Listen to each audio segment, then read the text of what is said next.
Hello friends, आप लोगों का स्वागत है हमारे फ्रैंक एजुकेशन यूट्यूब चैनल पर। दोस्तों, ये हमारी पहली वीडियो है, इसलिए प्लीज़ आप लोग हमारे चैनल को लाइक और सब्सक्राइब करके हमें सपोर्ट करिएगा, ताकि मैं आप लोगों के लिए आप लोगों की डिमांड के हिसाब से किसी भी सब्जेक्ट का वीडियो अपलोड कर सकूं। तो आज मैं आप लोगों को संधि बताऊंगी बिल्कुल आसान तरीके से, जो आप लोगों के दिमाग में एकदम फिट हो जाएगा। तो चलिए शुरू करते हैं संधि। तो सबसे पहले मैं आप लोगों को ये बताऊंगी कि संधि का अर्थ क्या होता है। संधि का अर्थ होता है मिलना। अगर हम इसको डिफिनीशन के तौर पे देखें तो हम ये कहेंगे कि दो वर्णों के मेल से उनके मूल रूप में जो परिवर्तन आ जाता है वह संधि कहलाता है। जैसे हम एग्जाम्पल के तौर पे देखेंगे तो दो वर्णों के मेल से हमारा ये मतलब होगा कि यदि हम कोई दो शत्रु को ले लें, अगर दो शत्रु आपस में जो मेल करते हैं और मेल करते समय कुछ नियम भी बनाते हैं, और जब नियम बनाते हैं तो उस नियम को दोनों शत्रु को मानना पड़ता है। तो जब दोनों शत्रु के मानने के बाद जब उसमें परिवर्तन आता है तो हम उसे कहते हैं संधि। जैसे कि अब हम इसको दूसरे तरीके से समझते हैं। जैसे हम कहते हैं कि किसी भी शब्द के पहले शब्द का जो अंतिम वर्ण प्लस दूसरे शब्द का आरंभिक वर्ण, ये दोनों के मेल से जो क्रमशः बन करके आता है वो हमारा संधि कहलाता है। अब हम आप लोगों को संधि के कितने भेद होते हैं उसके बारे में बताऊंगी। तो संधि के 3 भेद होते हैं: स्वर संधि, व्यंजन संधि और विसर्ग संधि।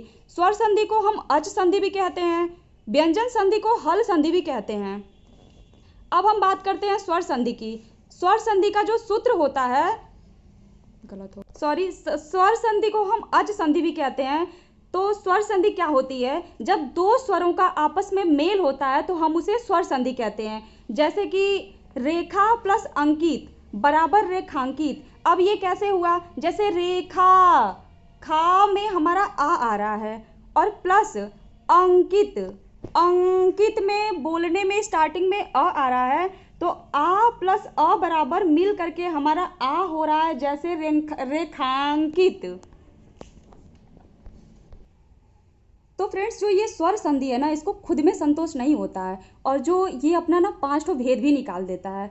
जैसे कि दीर्घ संधि, गुण संधि, वृद्धि संधि, यड़ संधि और अयादि संधि। अब हम इसको सीरियल वाइज से याद कैसे करें, इसका मैं आप लोगों को एक ट्रिक बताती हूँ। जैसे कि कोई भी चीज़ सबसे बड़ी होती है तो वो सबसे पहले स्थान पे आती है। तो बड़ा किसे कहते हैं? दीर्घ को कहते हैं। तो सबसे पहले हमारा दीर्घ होता है, और वो दीर्घ क्यों होता है? क्योंकि उसमें कुछ ना तो कुछ गुण होते हैं। तो इस वजह से जो सेकेंड नंबर पे आएगा वो हमारा गुण संधि हो जाएगा। और गुण में हमेशा वृद्धि होती है, इसलिए जो थर्ड नंबर पे आएगा वो हमारी वृद्धि संधि हो जाएगी। और सबसे जो लास्ट होता है उसको हम कहते हैं आदि। तो इस वजह से जो अयादि संधि होगा वो सबसे लास्ट में आएगा, और बीच में बचा यड़ संधि। तो चौथे स्थान पे हमारा यड़ संधि आ जाएगा।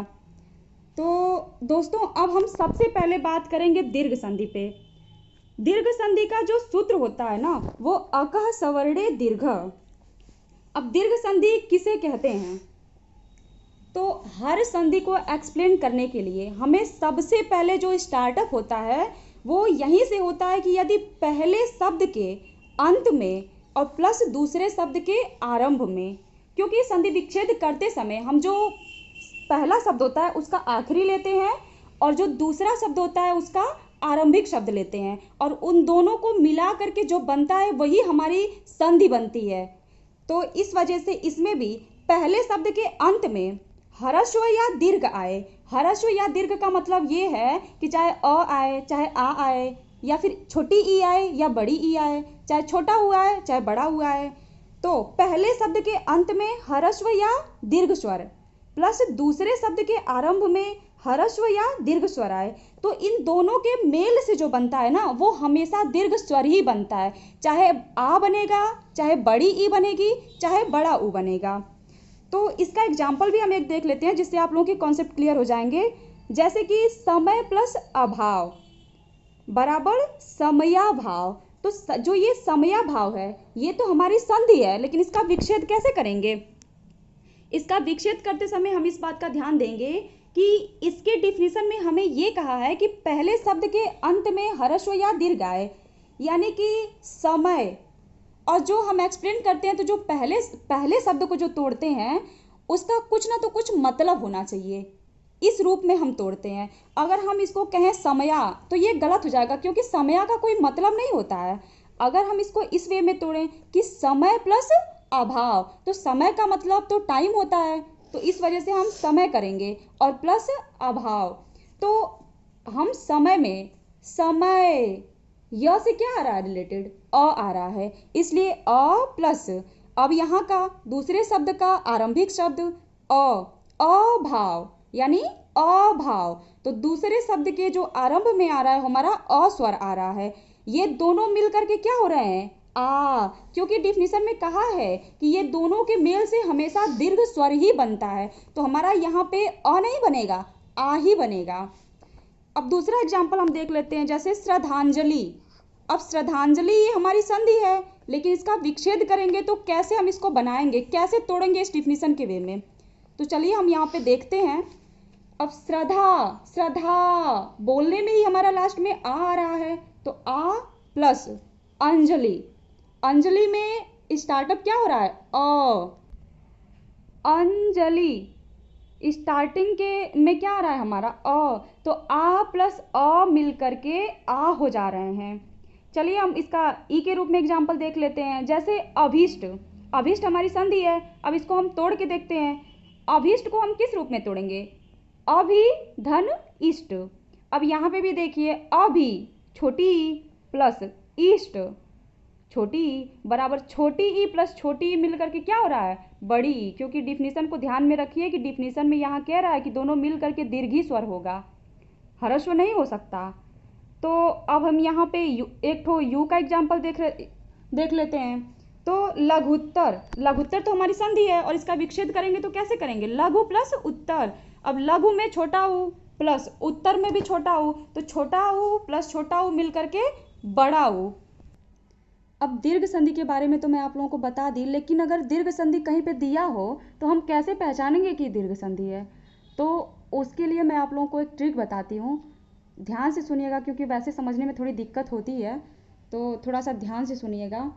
जैसे मैं दूसरा एग्जाम्पल दे के बता रही हूँ कि न्यायालय, कविश्वर, गुरुपदेश, तो यहाँ पे आप लोग ध्यान दीजिए कि जैसे न्यायालय आ रहा है बीच में, इस बात का ध्यान रखिएगा कि बीच में आ आएगा या तो बड़ी ई आएगा या तो बड़ा ऊ ही आएगा, क्योंकि हमारा जो संधि बन रहा है दोनों को मिला करके वो दीर्घ स्वर बन रहा है, तो इस वजह से हम जब न्यायालय करेंगे तो वहाँ पे बीच में आ रहा है, और न्यायालय को अगर हम तोड़ के देखेंगे तो क्या कहेंगे, न्याय यानी अ प्लस आलय बराबर आ इक्वल टू बड़ा आ। इसी तरीके से अगर हम कविश्वर को तोड़ें तो कवि छोटी ई प्लस ईश्वर यानी कि वो भी छोटी ई, तो छोटी ई प्लस छोटी ई मिल करके बड़ी ई आ रहा है, तो यहाँ पे हम लिखेंगे जब कविश्वर, तो कविश्वर में हम बड़ी ई लगाते हैं, तो यहीं पे हमारा क्लियर हो जाएगा कि ये दीर्घ संधि है।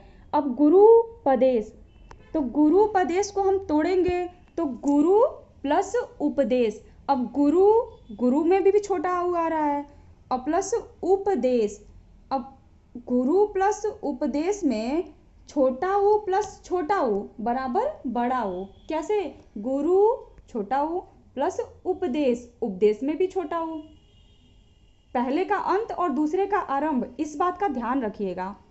तो यहाँ पे मिला करके हमारा गुरुपदेश हो जा रहा है, तो हमें देख करके भी वहाँ पे समझ जाना है कि ये दीर्घ ही संधि है। अब हमारा दीर्घ संधि तो खत्म हो गया, लेकिन मैं संधि और संधि विच्छेद करना तो आप लोगों को बता दी, पर ये नहीं बताई हूँ कि विच्छेद किसे कहते हैं, संधि विच्छेद। संधि विच्छेद का मतलब ये होता है, संधि का मतलब मिलना और विच्छेद का मतलब क्या होता है, मिल करके वापस इसी स्थिति में आ जाना, उसको संधि विच्छेद कहते हैं। जैसे कि हम शुद्ध डिफिनीशन के तौर पे देखें तो हम उसको ये कहेंगे कि दो वर्णों के मेल से बने नए शब्द को वापस पहली स्थिति में ला देना ही संधि विच्छेद कहलाता है। एग्जाम्पल के तौर पे हम देखें तो पुस्तकालय, पुस्तकालय क्या है, ये मिला हुआ है तो ये संधि हो गया, लेकिन यहाँ पे हम इसको क्या कर रहे हैं, अलग कर दे रहे हैं दोनों को, क्योंकि विच्छेद का मतलब ही होता है अलग होना। जब हम इसको अलग करेंगे तो पुस्तक, पुस्तक क्यों कर रहे हैं, पुस्त क्यों नहीं कर रहे हैं, क्योंकि जो पुस्त का कोई मतलब नहीं होता है, और जो पहला हमारा शब्द बनेगा उसका कुछ ना तो कुछ मतलब होना चाहिए, इसी वे में तोड़ना है हमको, इस बात का ध्यान रखिएगा। तो पुस्तक, पुस्तक किसे कहते हैं? किताब को कहते हैं। इसलिए पुस्तक प्लस आलय बराबर पुस्तकालय। अब यहाँ पे हम ये भी देख सकते हैं कि यहाँ पे हमारी कौन सी संधि है? दीर्घ संधि है। क्यों? क्योंकि पुस्तकालय, पहले ही पता चल रहा है पुस्तक अ प्लस आलय, आलय अ प्लस आ बराबर बड़ा आ, तो हमारी यहाँ पे दीर्घ संधि हो जाएगी। अब सेकंड नंबर पे आता है गुण संधि। गुण संधि का जो सूत्र होता है वो आद गुणः होता है। किसी किसी एग्जाम में पूछ देता है, तो इस चीज़ को आप लोग एकदम ध्यान रखिएगा। अब हम गुण संधि को कैसे पहचानते हैं ये मैं ट्रिक से बता रही हूँ, एकदम ध्यान से देखिएगा। कोई भी शब्द लिखा रहेगा तो उसके ऊपर ये जो ए की मात्रा होती है ना, ये जरूर लगी हुई दिखेगी। जैसे एग्जाम्पल में मैं आप लोगों को बता रही हूँ, जैसे हम कहते हैं स्वेच्छा। अब देखिए यहाँ पे ये ऊपर एक स्वेच्छा, एक की मात्रा लगी हुई दिख रही है। अब जैसे परमेश्वर हो गया, परमेश्वर, इसमें भी एक की मात्रा लिखी है। हितोपदेश, हितोपदेश, अब ऊपर ये एक ठो दिख रहा है हितो, तो इसको हम जैसे ऐसे शब्द मिलेंगे हम देख करके ही पहचान जाएंगे कि ये गुण संधि है। गुण संधि की ये सबसे अच्छी पहचान होती है। गुण संधि का जो परिभाषा होता है जिससे हम उसका विच्छेद करते हैं और विच्छेद से संधि बनाते हैं, तो हर जो संधि बनाते समय हमें ध्यान देना है कि पहले शब्द के अंत में और दूसरे शब्द के आरंभ में जो आता है उन्हीं दोनों के मेल से संधि बनती है। तो ठीक इसी प्रकार हम गुण संधि में भी देखेंगे। गुण संधि में क्या होता है कि पहले शब्द के अंत में अ या आ प्लस दूसरे शब्द के आरंभ में छोटा ऊ, बड़ा ऊ या री आए, तो ये दोनों मिल करके ए, ओ अथवा अर हो जाते हैं। अर में आधा, जो अर में र होगा वो आधा र होगा, और आधा र को हम जब लिखते हैं ना तो र के नीचे हलंत लगा देते हैं, उसे हम आधा र पढ़ते हैं। किसी भी व्यंजन के नीचे अगर हम हलंत लगा देते हैं तो उसे आधा पढ़ते हैं। अब कहाँ पे ए आएगा, कहाँ पे ओ आएगा और कहाँ पे अर आएगा, इसको हम स्टेप बाय स्टेप देखते हैं, तब ज़्यादा समझ में आएगा, क्योंकि ऐसे देख करके उतना अच्छे से समझ में नहीं आ पाता है और हम कंफ्यूज हो जाते हैं। तो मैं इसको आप लोगों को स्टेप बाय स्टेप बताती हूँ। जहाँ पहले शब्द के अंत में अ या आ, हर स्टेप में पहले शब्द के अंत में अ अथवा आ ही आएगा, इसके अलावा और कुछ भी नहीं आएगा। लेकिन जो दूसरे शब्द का आरंभ होगा उसमें कुछ भी आ सकता है, मैं आप लोगों को बता रही हूँ। पहले शब्द के अंत में अ या आ प्लस दूसरे के आरंभ में छोटी ई या बड़ी ई आएगा, तो ये दोनों मिल करके ए बन जाएंगे। हमेशा यही होगा, जहाँ पे पहले शब्द के अंत में अ या आ आएगा और दूसरे शब्द के आरंभ में छोटी ई और बड़ी ई ही आएगा, इसके अलावा और कुछ भी नहीं आएगा, वहाँ पे ए हो जाएगा। जैसे एग्जाम्पल में हम देखें स्वेच्छा, स्वेच्छा हमारी संधि है। अब इसको हम विच्छेद करते हैं तो स्व प्लस इच्छा बराबर स्वेच्छा। स्वेच्छा में हम यही देख लेते हैं, ऊपर एक की मात्रा लगी है तो ये गुण संधि है, तो गुण संधि को अगर पहचानना रहे तो हम यही देख के बता देंगे। अब सेकेंड नंबर पे हम ये देखते हैं कि इसको तोड़ें कैसे। तोड़ने के लिए स्व प्लस इच्छा, स्व पहले शब्द के अंत में अ प्लस इच्छा छोटी ई, अ प्लस छोटी ई बराबर मिलके ए हो जा रहा है, जैसे स्वेच्छा। अब सेकेंड स्टेप देखते हैं। सेकेंड स्टेप में हमारा क्या होगा कि जहाँ पर अंत में अ या आ आए प्लस आरंभ में ओ या बड़ा ओ आए, तो ये दोनों के मेल से जो बनेगा वो हमारा ओ होगा। जैसे एग्जाम्पल में देखते हैं हित प्लस उपदेश, हितोपदेश। अब हितोपदेश तो संधि है, क्योंकि इन दोनों के मेल से बना हुआ है तो ये संधि हो गई, और इन मेल को जब हम वापस इसी स्थिति में ला देते हैं तो ये विच्छेद हो जाता है। तो हितोपदेश को जब हम तोड़ेंगे तो हित प्लस उपदेश। अब हित हमारे डिफिनेशन में ये कहा है कि पहले शब्द के अंत में अ या आ ही आएगा, इसके अलावा और कुछ नहीं आएगा, इसलिए यहाँ पे हित त अ प्लस उपदेश यानी प्लस छोटा ऊ बराबर मिल करके ओ हो जाता है। सेकेंड स्टेप में हमारा यही है, जहाँ पे दूसरे के आरंभ में छोटा ऊ और बड़ा ऊ आएगा वहीं पे ओ होगा, लेकिन अगर दूसरे के आरंभ में छोटी ई और प्लस बड़ी ई हो जाएगा तो वहाँ हमेशा दोनों के मेल से ए बनेगा। अब हम थर्ड स्टेप में देखते हैं। थर्ड स्टेप में हमारा अर बनेगा। कैसे? पहले शब्द के अंत में अ या आ हो, ये तो हर स्टेप में हो रहा है। अब प्लस दूसरे के आरंभ में री हो, तो ये दोनों के मेल से जो बनेगा वो हमारा अर बनेगा। जैसे एग्जाम्पल में हम देखें, महा प्लस ऋषि बराबर महर्षि। महर्षि हमारी संधि है क्योंकि इन दोनों के मेल से बना है। अब इसका विच्छेद, ये तो हमारा विच्छेद है क्योंकि जो संधि है इसको वापस इसी स्थिति में ला देना, तोड़ देना, अलग कर देना, ये हमारा विच्छेद होता है। तो महा, महर्षि में मह का कोई अर्थ तो होता नहीं है, तो हम पहले कर देंगे महा, क्योंकि अ और आ ही आना है पहले के अंत में। अंत का मतलब ये महा, महा, हाँ को पढ़ते समय लास्ट में आ रहा है, तो महा, आ प्लस ऋषि यानी कि री, इसके आरंभ में हमारा री है तो यहाँ पे री, आ प्लस री बराबर अर। अब अर कैसे आ रहा है? महर्षि, महर्षि पढ़ने ही में ही हमारा बीच में अर आ जा रहा है, तो इस वजह से यहाँ हमारा ये दोनों के मेल से जो शब्द बन रहा है वो अर बन रहा है। जैसे और भी एग्जाम्पल देख लेते हैं। अब गुण संधि को पहचानने के लिए तो ए ऊपर लगेगा, ये तो मैं आप लोगों को बता ही दी हूँ। और एग्जाम्पल में और भी मैं आप लोगों को एग्जाम्पल दे देती हूँ। जैसे परमेश्वर, अब परमेश्वर में भी ऊपर ए ही दिख रहा है। और हितोपदेश, इसमें ए आ रहा है, ओ आ रहा है। ओ के एग्जाम्पल में मैंने आप लोगों को हितोपदेश बता दिया, इसमें भी ओ आया, ये भी गुण संधि है। एक महर्षि, जैसे महर्षि में हमारा आ प्लस री बराबर अर आ रहा है, इसी प्रकार दूसरा एग्जाम्पल मैं दे के आप लोगों को बताती हूँ। देवर्षि, जैसे देवर्षि, अब देवर्षि तो संधि है, अब इसका हम विच्छेद करेंगे तो क्या करेंगे? देव प्लस ऋषि।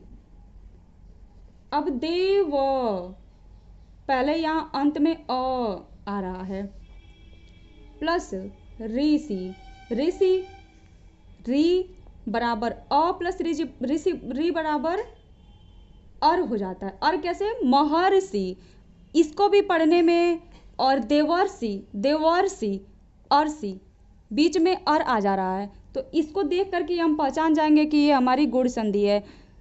तो फ्रेंड्स, आज हमारा यहीं पे ख़त्म होता है, और जो इसके आगे 3 संधि हमारी बच रही है वो हम पार्ट 2 वाले वीडियो में आप लोगों को बता देंगे।